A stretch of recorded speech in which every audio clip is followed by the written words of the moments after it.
Back to the part 2 of the Paladins trigger board tutorial. Oops, I have misspelled the name. It must be Paladins. So in the previous video we have seen the working, and then I have explained you how the trigger board works. In this session we are going to learn about how to code it, and I am hoping that you have already downloaded and installed all these three things on your system. So let's get started. Before directly jumping on to coding, I want to show you a few things. Let me open up my paint.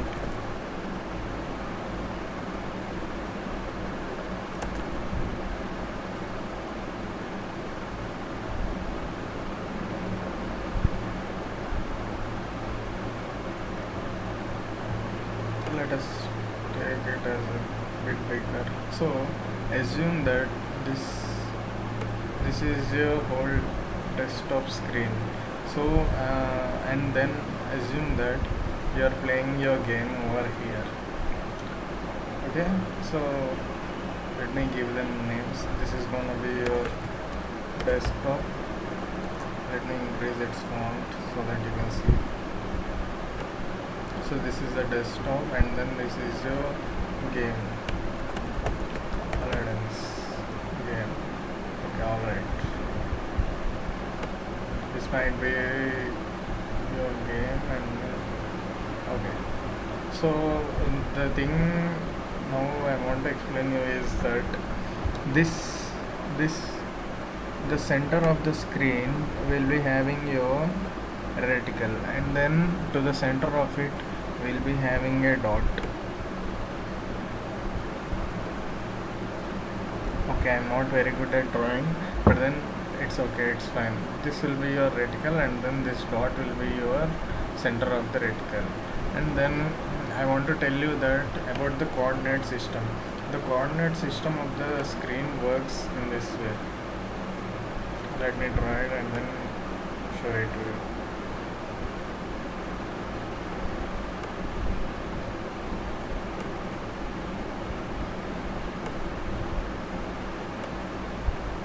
So towards the right, the x-axis will be increasing, and towards the bottom, the y-axis will be increasing. So the topmost left point will be your 0, 0 with respect to your this window, let's say, and then this rightmost point will be your the y hasn't changed, but then the x has changed. The x will be changed to the width of the screen. So width of the window, width, 0, and then if you come to this point, leftmost bottom point, the x hasn't changed, but then the y has changed to the height of the window. If you can't see, okay, now I think you can see it. So this point will be the 0 and height, and if you come to this point will be width units away from the top, width units away from the left end, and then height units away from the top. So these are the 4 points which you need to be remembering. This will be 0, 0, this will be width and 0, this will be height and 0, and this will be width and height. So in order to get the reticle, which is exactly located at the center of the screen, what we do is we do height. This point, the coordinates of this point will be width by 2,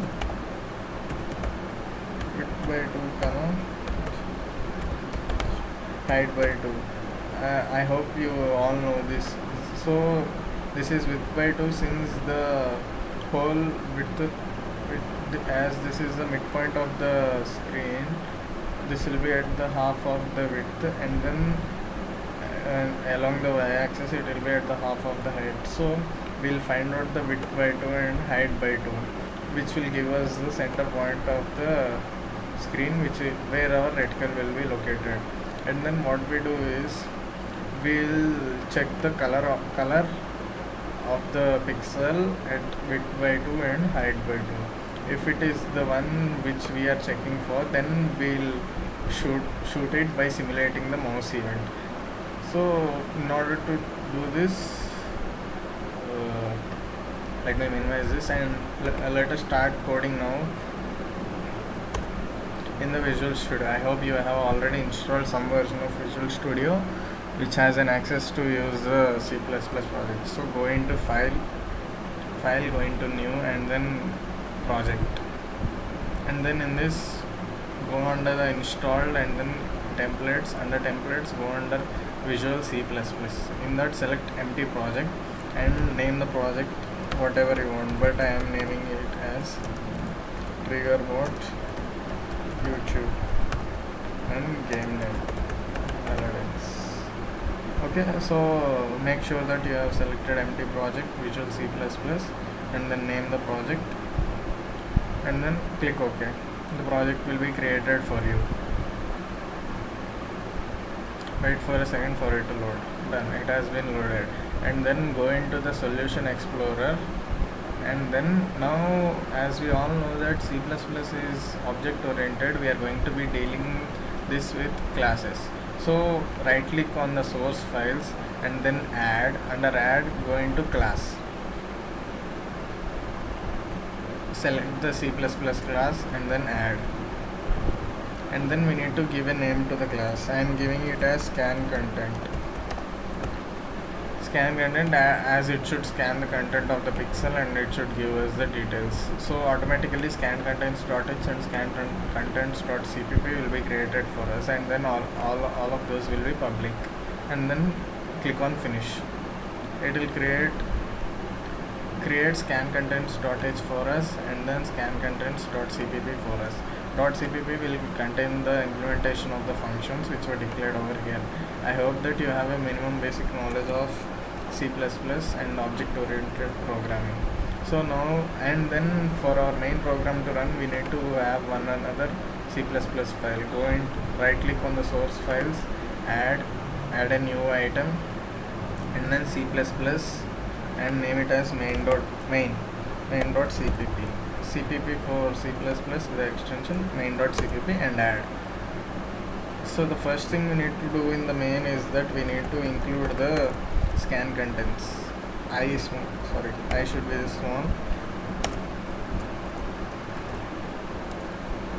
This is how you include the scan contents, and now we can start using the object of scan contents. And then I'm going to remove the destructor as we won't be using it in this code. Alright, and then we need to declare a few variables.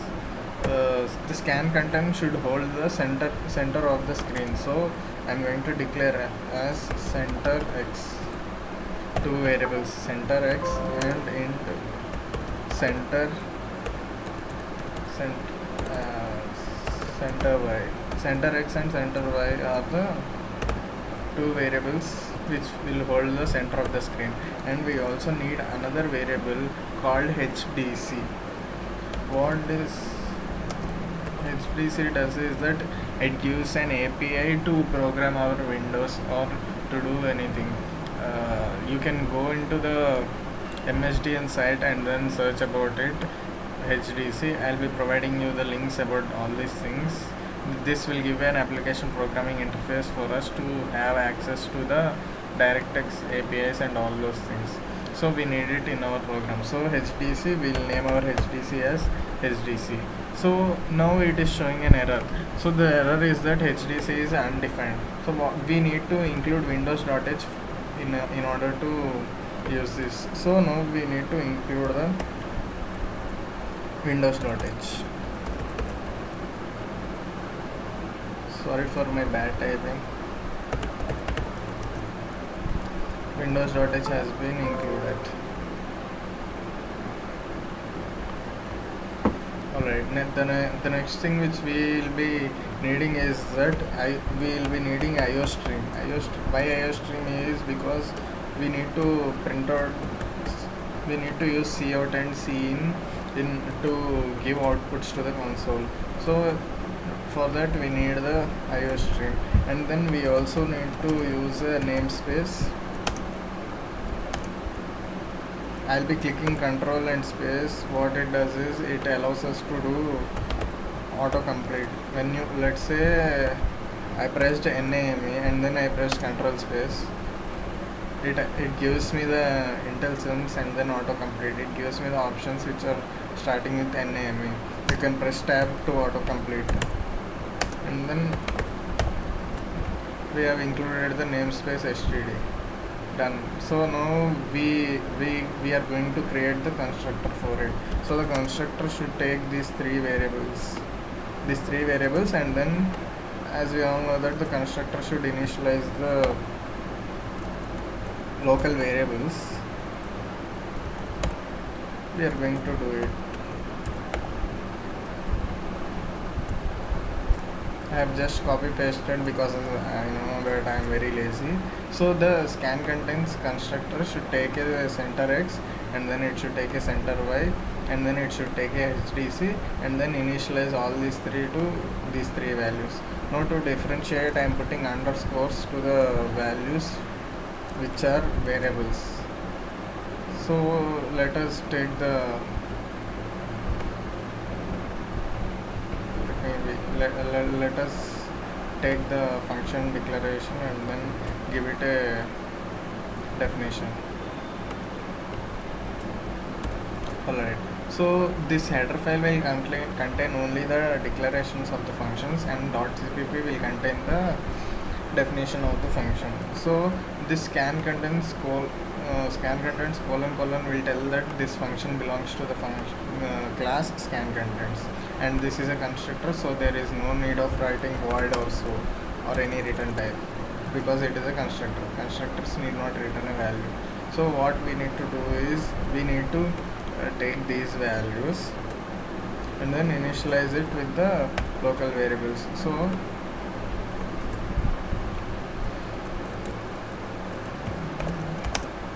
this is how we initialize the first variable. In a similar way, we can initialize the second variable, center y with the center y, and then we need to initialize the underscore HDC is equal to with the HDC. This is how we have initialized the center position and then HDC.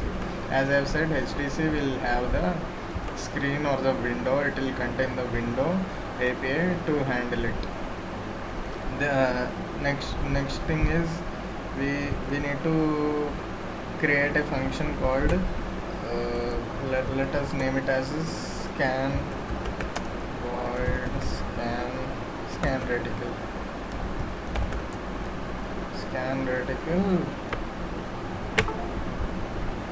Wait for a second.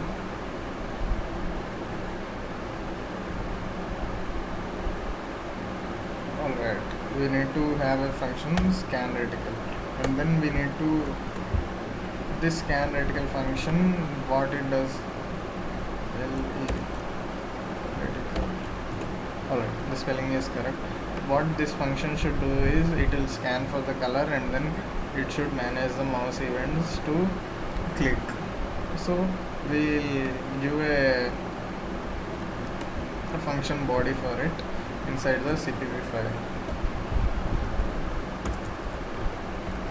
Alright, so and again this scan reticle now is different from the function which is over here.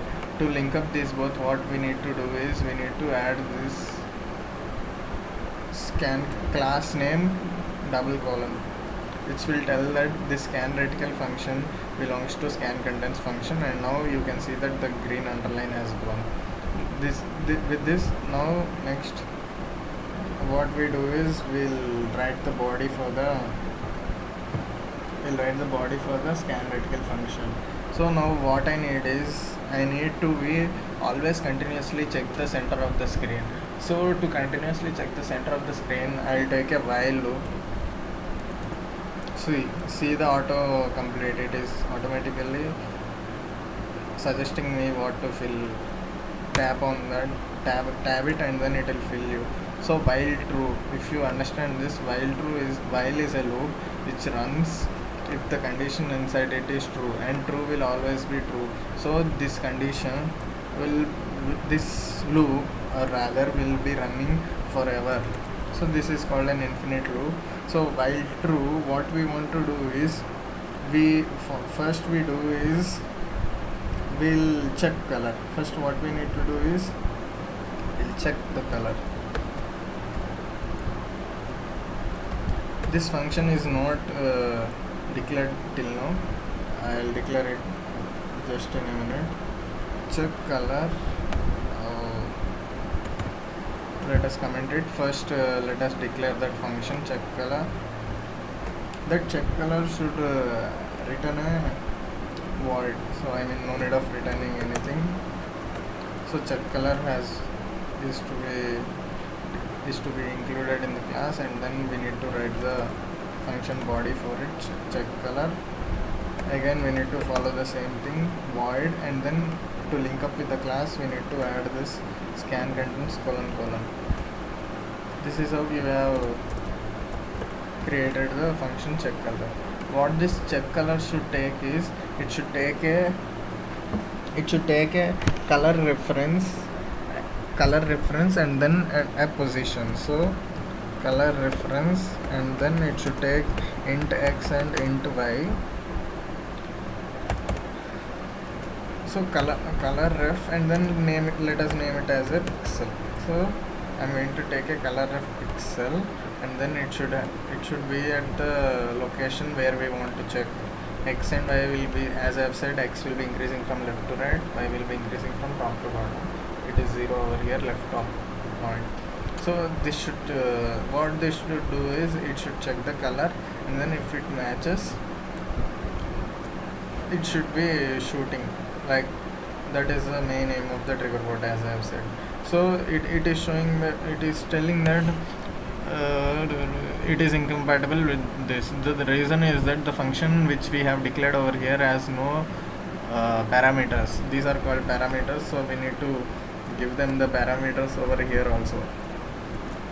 Now the error will go. See, the error has gone. So now what we need to do is that and then we need another function to tell if there is a match in color. So boolean is the return type which should be followed. What boolean tells is that it only has two values, true or false. When we return true, it returns a non-zero value, and when it is to be returned false, it returns a zero value. So bool, and then this function needs to be a function in the scan contents. So to make it as a function, member function of the scan contents, we need to have this scan contents colon colon, and name the function as is match.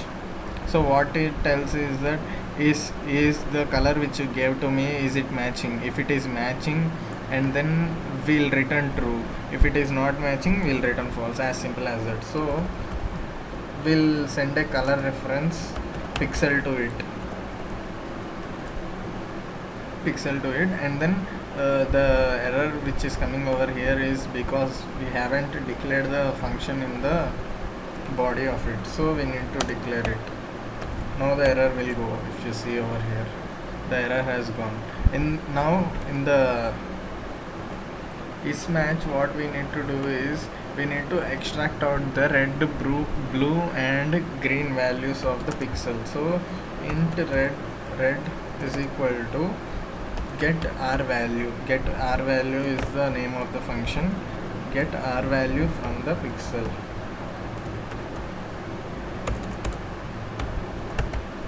Get r value from the pixel, and then we are going to store it in the red. The same thing will be doing for the green and blue. Red, green. So for green, get g value, and for blue we are going to do a get b value. So we got the red, blue and green values of the pixel, and then we have it in the three variables. Now we want the color of the reticle to be matched. So I think I have already shown you the picture, or else let us go into the game and then check for the red, green and blue values.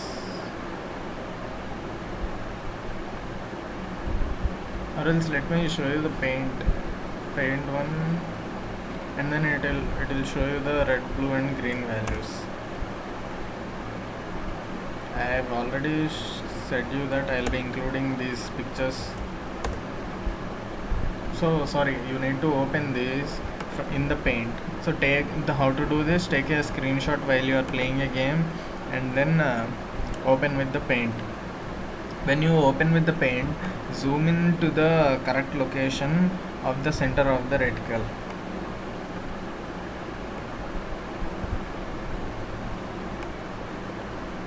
Alright, so this is the center of the reticle, if you can see. So next thing is that you need to select the color picker and then click on the center of the reticle. It'll if the color is a valid color, it will be populated in the color one over here. So go into the edit color. Now you can see the red, green and blue values for that corresponding pixel. So what we need to do, this is for one picture, and then in the previous video I have already shown that when we are far away from the enemy, it will be in orangish color. So we need to write a code even if he is at far away or he is at nearer. So I have taken a photo of that also, and then I have taken the values for it. So the red value is to be in between 255 and 245 for the condition to be satisfied. So what we do is we create three boolean variables. Boolean r is equal to, what it should do is it should tell if our our red should be greater than 245, and then it should be less than 255. If this condition is satisfied, then the red we are at the correct red, but then we need to even check for green and blue. The green and blue values are, let me name it as G. The green value should be in between 110 and 120. If we are in the red color, if it is in the reddish color of the reticle, then it should be between 110 and it should be in between 110 and 120. Or if it is a orangish color, what should happen is the range will be shifted to 175 to 170. 170 to 175 is the range in which the reticle will be. The exact values are 249 over here, 115 over here, and then 173 over here. But then the pixel values may change from system to system, or it might even change from place of seeing. So what I am doing is I am giving a range, so that if it's satisfied if this condition is satisfied, then the boolean value will become true. Let us enclose this in another brace. And coming to the blue, the conditions for the blue are, the first condition remains same, but then the second condition will change. The second condition will change to 55 to, it is in between 55 to 65. So these are the values required. I mean this the red will be constant for both the orange and red, but then the green will be in this range and the blue will be in this range if it is in the red colored reticle. If it is an orangish reticle, it will be in this range. So if these three conditions are satisfied, then we can say that we are ready and aiming at the enemy. So the red condition should be true, and is to tell and we press two ampersand symbols by pressing shift and 7. Red should be correct, green should be correct, and blue should be correct. If these three conditions are satisfied, what we do is we need to return true. Why? Because we have the reticle at the correct color. I hope you understand this. So the red should be in this range, in this range, green should be in this range, and then blue should be in this range. If these conditions are satisfied, if R and G and B, if all the conditions are satisfied, we are going to return the true to the function which is calling this. As the return type is boolean, we can directly write return true. But what if this is not satisfied? So else that means if this condition is wrong, what we need to do? We need to return the false. Return false. So that is it for this function, isMatch function. So isMatch function has been completed. Now check color. What this check color function should do is, if check color will manage the mouse events. So if isMatch, if that isMatch function, so for isMatch function we need to give the pixel. So we'll pass the same pixel which we have got from the above. So if that pixel is matched, what we need to do is we need to simulate the mouse. So to simulate mouse, we need to use the function mouse event, mouse underscore event, and then it needs 5 parameters. First parameter is what you want to do with mouse. With mouse, what I want to do is I want to do a left down. What does left down mean? Left down means the clicking of left button on your mouse. Do this if your primary mouse button is left. If yours is right, put it as mouse event tf, mouse event f function underscore left down. Left down means press the left button, and then where you want to press, we want to press it at x comma y, which are passed as a function parameters, and then the other 2 parameters are for some other flags which we don't care. So we want to press the left mouse button if the pixel is matching. This is the thing. But then the thing is that if once the pixel is matched, it will press and then it will be holding on it. So what we need is we want a click. So to simulate a click, we'll be doing a down plus, and then we'll be doing a up. So a combination of down and up will give rise to your click. So down will press it once, and then up will release it. This will give you a click event. So this is it for the scan contents function. So now we can pass the now we can call the check color function. So while true, what we need to do, we need to give the pixel. First parameter is that we need to give the pixel for it. Now you might be thinking from where I need to get the pixel. To get the pixel, the function is get pixel function, and then for this get pixel function, what you need to pass parameter is you need to pass a HDC, and then you need to pass the position. As you can see in the bottom, color ref underscore std call get pixel. HDC is the first parameter, x and y are the second and third parameter. So HDC, from where do I get this HDC?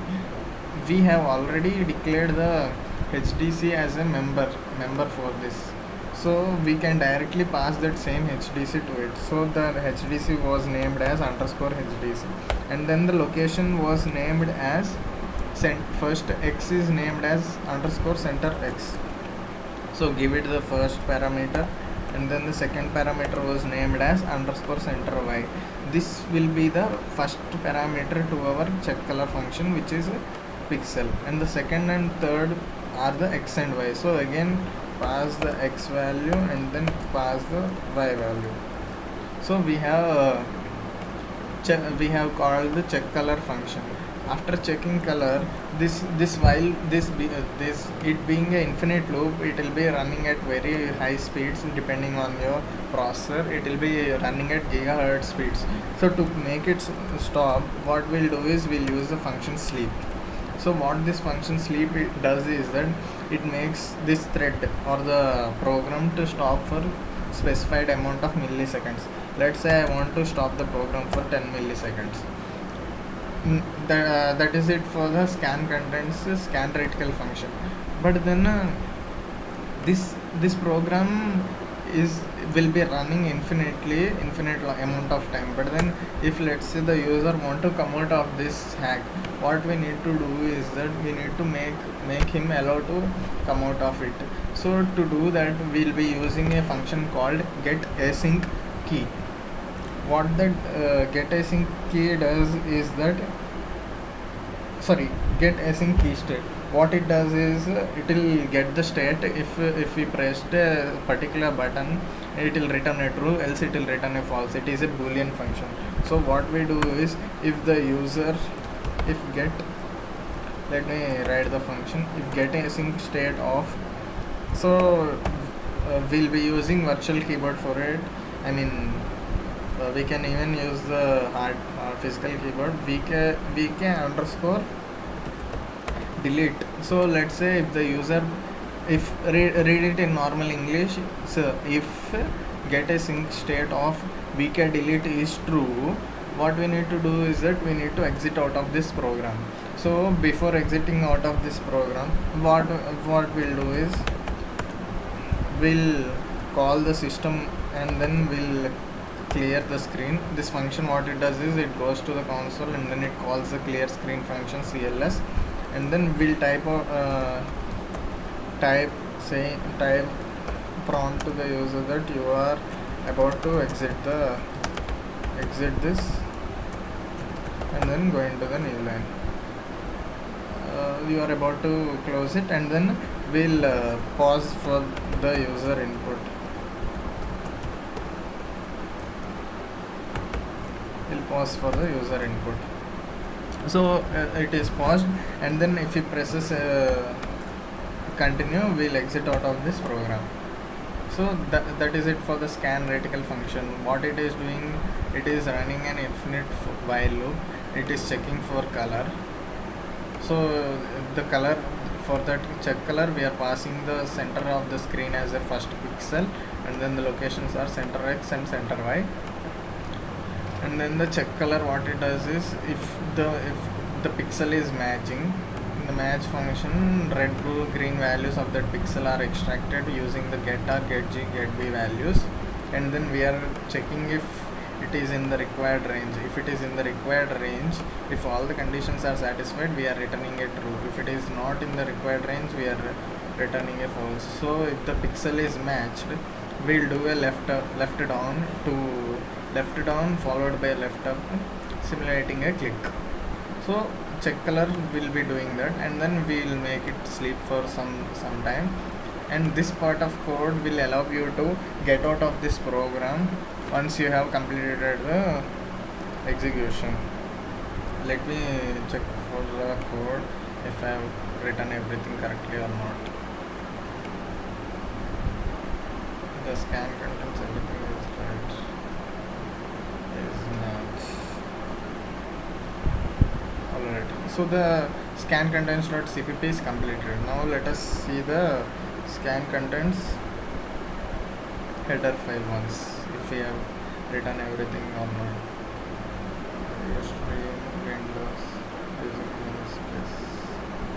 Alright, so we have finally completed the class,